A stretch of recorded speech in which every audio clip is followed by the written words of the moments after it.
The New Orleans Saints have finished the regular season and now march on to the postseason. Hi, everybody. Welcome into the Verizon Postgame Show here live from the Mercedes-Benz Superdome with John DeShazier. I'm Sean Kelly.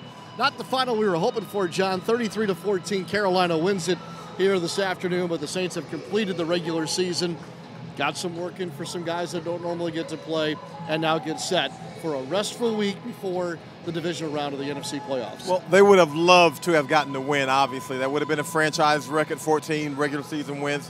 But let's be honest here. The main thing was to get out of here injury-free.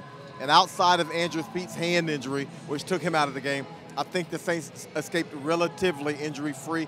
And they get the bye week to deal with whatever bumps and bruises that they do have. You don't get the win, but otherwise, you come out okay. Yeah, Andrew Pete was hurt in the first half of today's ball game and then listed as questionable to return.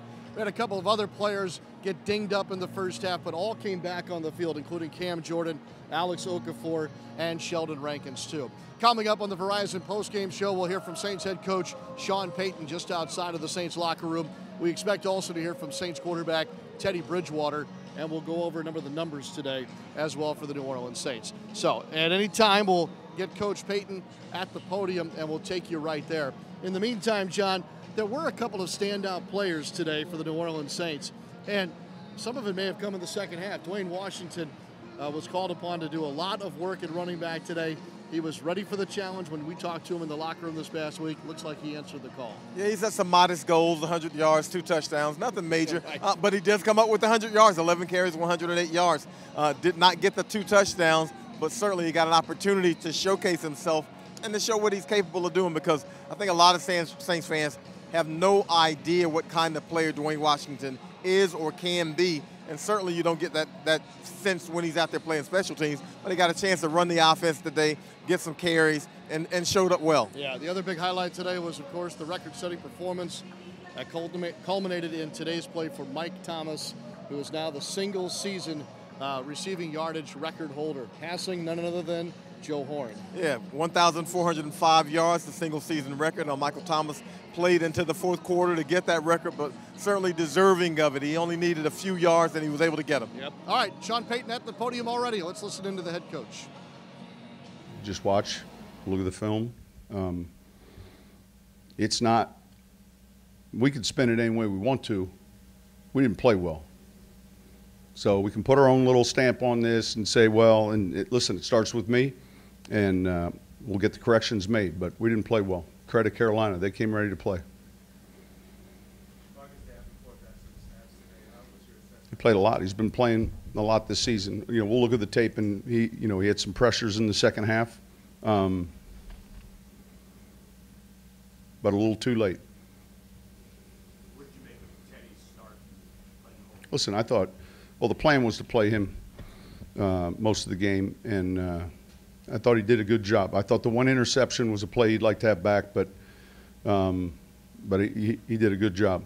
He had a great week of practice.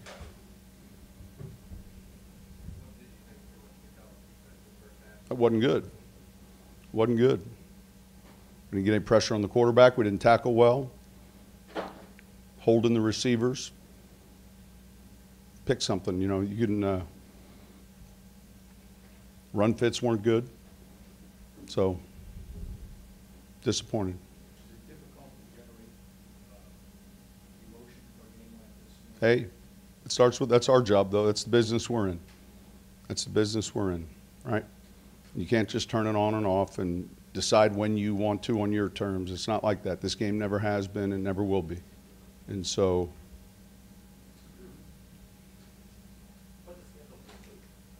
I'll keep you posted. Sean, was there a point early in the game you saw the Saints were inspired? All right, listen, it was from the get-go, it was obvious, you know. And so you take that personally as a coach, and you know, it's disappointing. We played poorly. We played poorly. What about the offensive line? What about it? How do you feel like We got a couple new guys in there starting. We'll look at the tape, and I thought we got some things going in the second half, but it's too hard to make an evaluation on all 5 guys 20 minutes after the game. Right?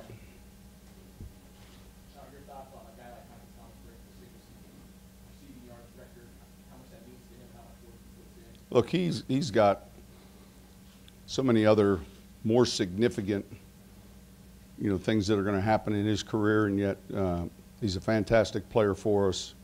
And it was good to see him, get a milestone like that, and yet for him, it's always about winning, though. And so I don't know how old the record was. I had a year to coach Joe Horn, and he was a good player for us in '06, but I'm happy for Mike. Was it important to you to try to find him opportunities to get to that record? It seemed like there was a lot of things sort of going towards. Well, look, what do you need? 24 yards coming in. So I don't want to downplay the significance of the record, but his career and what he does and our, the team stuff, I think is so much more important than, what was a record on, a lot of losses. Would he have stayed in that long if that record wasn't out there? Well, you only can put 9 or 7 inactives. He probably would have been at halftime, so, So you lost the games going into the playoffs. Obviously, for the Iraq, can you draw anything from that? It's different. It's different. Look, we've been in this situation multiple times. '06, '09. I don't like losing games, period. It's like that's a game you don't get back, and that's for those players, for me as a coach, our staff, it is what it is. So thought he ran well. Thought he ran well. It was good. It was good to see him going.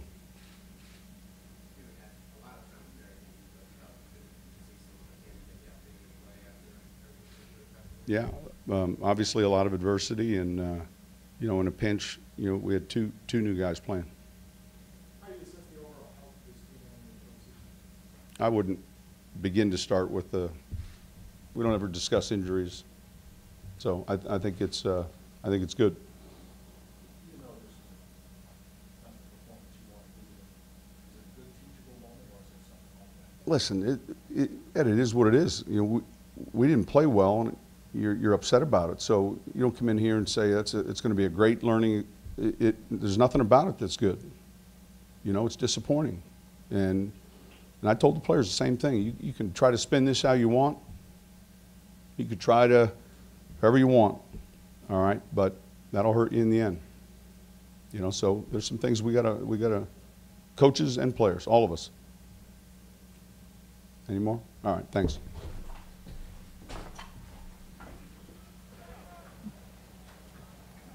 All right, Saints head coach Sean Payton following the loss here to the Carolina Panthers this afternoon. 33-14 was the final score, so the final mark in the season is now 13-3-2. That's a sour head coach, and probably rightfully so after the way the Saints played today. He's none too happy about it. Wouldn't have anything to do with any questions regarding to a positive from today's game or a learning experience or anything else. Pretty blunt in his message, not only to his team but also to the media. Well, as a coaching staff and as professional players, what you're saying is anytime you go out there, you want to put your best performance on. The Saints in no way, shape, or form did that today, and I don't care if you're playing with backup linemen, backup receivers, backup quarterback. Doesn't matter. You're teaching all these guys the same thing. You hope that they would run the same schemes and they would execute as well. Now, are they going to execute as well as Drew Brees and as well as Alvin Kamara? No, there's a reason they're backups. However, you feel like the things that you teach them should be transferable to the field, and when you don't see a whole lot of that, that's what ticks off the coaches. Yeah, this certainly was odd to see the Saints get shut out in the first half of today's game. In fact, the first time since the 2001 season, meaning it was also the first time the Saints have been shut out in a first half under head coach Sean Payton. And tip your cap to Kyle Allen and the Carolina Panthers. They had the ball first today, and they hit the gas and never let up until I think they started to stall out a little bit in the third quarter. But if you look at their first two quarters today, John, they have to be pleased about what they put on tape today and how Kyle Allen must feel in auditioning for this same job with the Panthers next year or with another team for that matter. Yeah, I know I said coming into this game that the Saints probably would want to take the running game out of it and put the ball in Kyle Allen's hands. Well, outside of a shaky couple 2 or 3 throws early in the first quarter. He settled in pretty nicely and made some beautiful throws against the Saints' #1 defense. Now, I don't know if you want to say they were playing vanilla defense. I don't care what you call it. You still got to cover.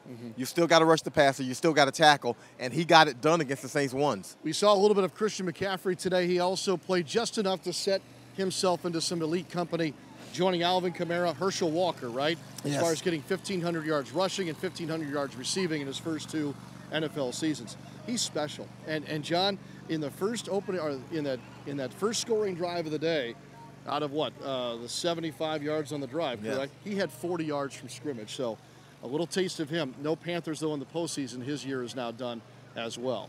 Well, he and Alvin Kamara sort of mirror images of what you want to see in today's running back. Christian McCaffrey, a first-rounder, Alvin Kamara, a third-rounder, but both of those guys do a lot of the same things. They're both fantastic receivers. Both of them are better runners than you might think, especially between the tackles, and both of them know how to get into the end zone. Very versatile players. All right, the Saints didn't score, obviously, until the second half today. We do have a couple of highlights to show you. We'll do that in just a second. Still to come as well, we expect Saints quarterback Teddy Bridgewater to be at the podium. Bridgewater threw his first touchdown pass since 2015 today. More on that pass to Traquan Smith in a moment. I think we'll show it to you here. Here are a couple of the highlights from today's Saints-Panthers game. Some of these other guys got to find their way as the playoffs come near. Bridgewater steps up on 3rd down and 5, stays on his feet.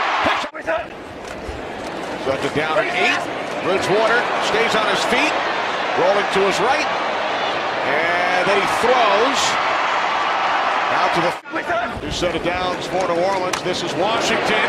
Dwayne Washington inside the 10, still going. On 2nd and goal, Bridgewater throws. There's Thomas, and there's the new franchise record. Needed 1, gained 6. Bridgewater looking, fires, end zone, touchdown, Traquan Smith.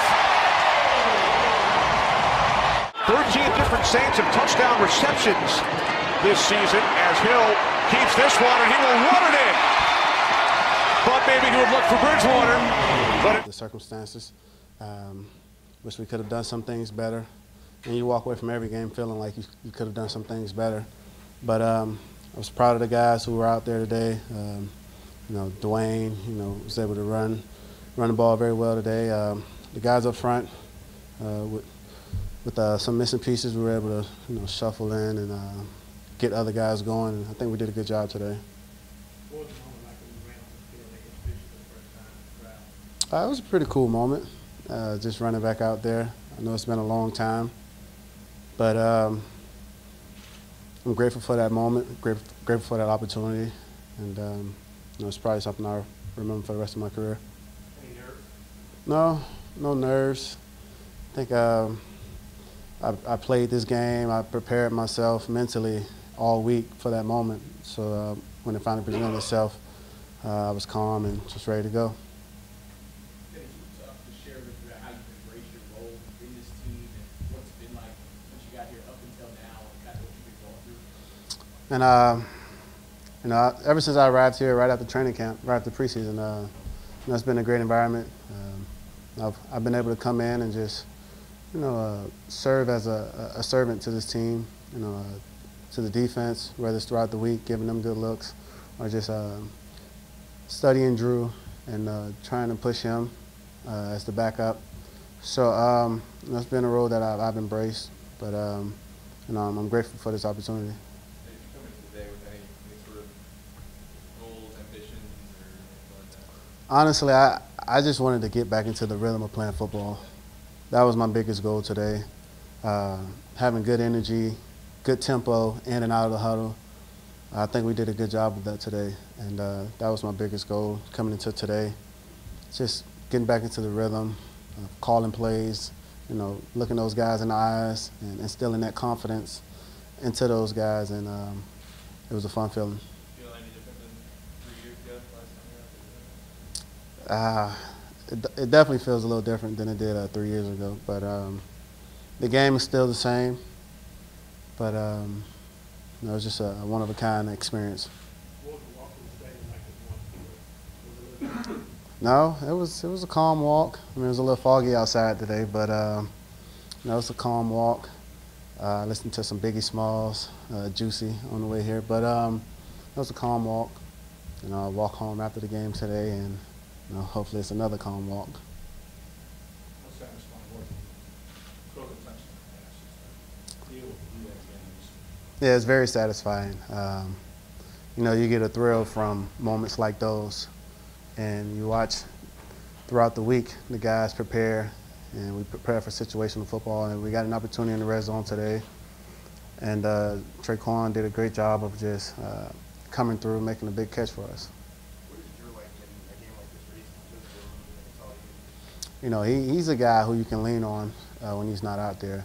That's something I learned today. He's second pair of eyes, and it's not just any pair of any pair of eyes. You know, it's a guy who has a ton of playing experience, will go down as one of the best quarterbacks to play this game. So when you can come off the field and see and listen to Drew, you know, tell you what he saw and make corrections and go back out there, you know, it serves as a bonus to you. What did you see on the interception, just trying to make a play downfield, essentially? Yeah, just trying to be aggressive. I saw the defender, the weak side defender, trying to undercut it. So, and the backer was trailing, his back was to me. Just try to be aggressive, throw it off the linebacker's backside shoulder, and the backside safety just made a great play.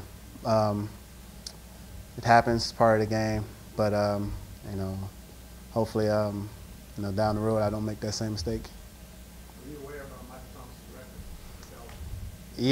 Yeah, I was aware. And I think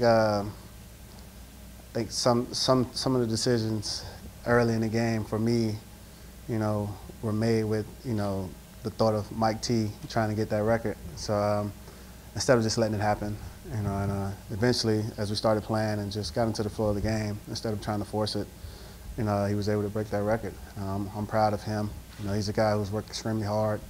You guys may not see it, but around the facility, you know, he's staying after practice with Drew. Those guys are, you know, perfecting their craft, and to see him break that record today, it was great to be a part of it. Any specific reason you were Biggie for the walk? You know, it's just something about that song when it first starts. It was all a dream, you know, and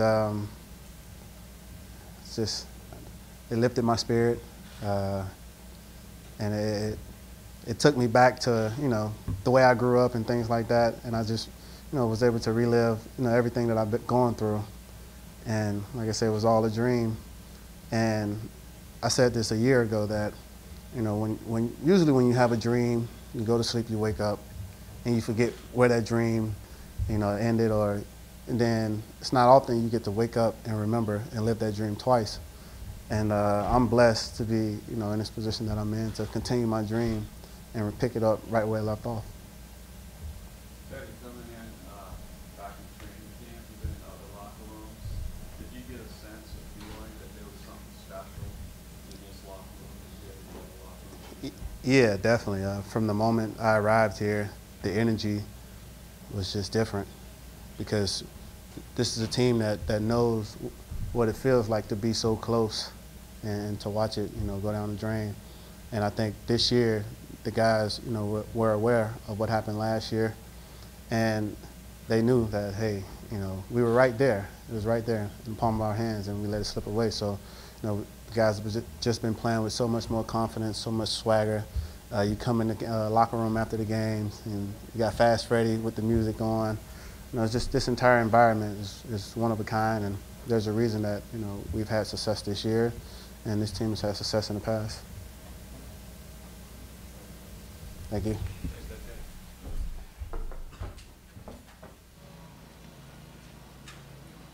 Saints quarterback Teddy Bridgewater after his big game today. Big game in that he got back on the playing field as a starter. And, John, I think that in itself is a victory for him. I know that he would have loved to see this go better and be a winner today. But, John, when you look at that story, the arc of the whole thing, this is a tremendous accomplishment for him and his family, and we'll see where his career goes from here. Yeah, we're talking about a left knee injury in 2016 that people thought might end Teddy Bridgewater's career maybe. Now to be back in the NFL and not just be back, but to be able to get a starting opportunity. We saw some of the flashes of what Teddy Bridgewater is. He made some nice throws. His mobility seems to be there also. So I think, and he goes into free agency this offseason. Let's not forget that. So I think it's looking up for Teddy Bridgewater. All right, for Teddy Bridgewater today, 14 of 22, 118 yards passing, 1 touchdown, 1 pick. As Sean Payton said, that pick would probably be a play that he'd like to have back. Other than that, a quarterback rating of 73.7. He's a part of history today. He throws the ball to Michael Thomas in his record-setting catch. He also gets that touchdown pass and becomes just the third man, not named Drew Brees, to throw a touchdown pass for the New Orleans Saints since 2006. Wow. Willie Snead's one of those guys, by the way. Wow. That's right. That's right. So that's significant. Keep that in mind as you look at today's ball game and the numbers. Some of those numbers, they're not real friendly for the Saints. Only 17 first downs to Carolina's 25. They were outgained offensively. Total net yards, 374 for the Carolina Panthers, 294 for the New Orleans Saints. A couple of other numbers that Sean Payton always looks at. Third down is one of them. Carolina was 6 of 13 on third down today. The Saints were 4 of 10. And in time of possession, and it was really lopsided in the first half, but it ends up being 33 minutes and 26 seconds for the Panthers and 26 minutes and 34 seconds for the New Orleans Saints. John, just a final thought from you, and should we fuel the fire about who the Saints lost to in the regular season and what it means? I guess we have to, huh? I guess we have to, okay. Yep. The losses were to Tampa Bay, to Dallas, and to Carolina. Those were the same 3 franchises that the Saints lost to in 2009 during the regular season when they went on to win the Super Bowl. So if you believe in those kinds of things, then there it is. We'll know the field for the playoffs on both sides, both brackets later on tonight. The late afternoon time slot is all underway now. Everybody's playing on this Sunday. It's a really busy day. Probably the biggest game, or the most playoff-like game, will be tonight. Colts and Titans. That's Sunday Night Football. That's a win, and you're in. Lose, and you're out situation. Otherwise, the NFC has to make its way through the rest of the day to kind of figure all of this out. Some teams, like the Saints today, were in games that didn't mean a whole lot. Obviously, that'd be the case for Tampa and Atlanta. Yes. But significant games today. The Bears and the Vikings, they're underway now. Eagles playing this afternoon. Seattle's okay. Dallas is okay. We should know the whole picture coming up. And then, John, the process begins. You don't know exactly who the Saints will play. You just know who's in the field because you're waiting on winners that'll come a week from today, basically. Yeah, you'll have a lot of Saints versus Saints work this week. That's what you do to stay in shape when you have the bye week. And you'll be doing some preparation in terms of the 2 teams because you know it'll be one of 2 teams. So you have 2 teams to narrow on, but you can't really game plan specific for those teams until you know exactly who it is. So it'll be a lot of sharpening themselves against one another. Yes, and getting healthy for a couple of key guys. And getting healthy. As well. Well, this weekend continues here in this building. As you can probably tell from behind us, they're already converting the field and the stadium itself, getting ready for the Sugar Bowl. Texas and Georgia will be playing in that on New Year's Day. So it's bustling back here. The clock starts on getting that thing ready for kickoff for the next event here at the Mercedes-Benz Superdome. And the next NFL game will be the home divisional round playoff game, the New Orleans Saints versus... ? We'll see how that goes. John, we wanted to win today. I think all of us wanted to see 14 on the board for the regular season. It'd be a new franchise record. All in all, though, it's quite a season. The Saints finished with 6 wins at home and are still right where they wanted to be all along, the #1 seed in the National Football Conference. You know, if back in August you had told any Saints fan that the team would have been 13-3 with the #1 seed heading into the playoffs, you'd have taken it. So it wouldn't have mattered. The last game wouldn't have mattered. And from a standpoint, you don't want to say it doesn't matter because, again, you want to put good film out there if you're a player. You want to see good play if you're a coach. But the primary objective of the regular season was far and away accomplished by winning the division and getting the #1 seed and having a bye. So now you have to see if you're able to take advantage of it if you're the Saints. Take a breath, partner. Yes, sir. All right. Basketball for the 2 of us tomorrow. Football for all of us in 2 more weeks. Once again, the final score, Carolina 33, New Orleans 14. For Ashley Amos, Brendan Hassett, John DeShazier, I'm Sean Kelly. Have a great rest of your Sunday, everybody, and we'll see you next time here on the Verizon Postgame Show.